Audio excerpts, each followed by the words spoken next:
Günümüzün ən aktual problemlərindən biri ailə məsələsidir. Müşahidə və faktlar göstərir ki, son illər yeni qurulmuş ailələrin bəzilərində xoşagəlməz hadisələr baş verir. Boşanma, ayrılma halları gün-gündən artır.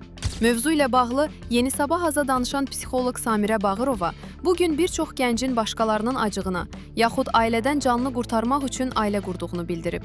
Asanlıqla əldə olunan hər şeyin dəyəri olmaz. Düşünürəm ki, bizim ölkədə lap biabırçı vəziyyətdir. Qızdan həm bakirəlik, həm cehiz, həm uşaq, həm gəlinlik, həm qulluqçuluq, bir sözlə hər şey tələb olunur. Boşayanda isə əlinə ər evində qazandığı uşaqları verirlər ki, di get. Gəlin sözünün mənası nədir? Getdiyi digər evə uyğunlaşana qədər onun qonaq olması deməkdir. Ola bilər ki, bu uyğunlaşma 2 il çəksin. Ola bilər heç vaxt uyğunlaşmasın. Bu qonağa necə baxmaqdan asılıdır.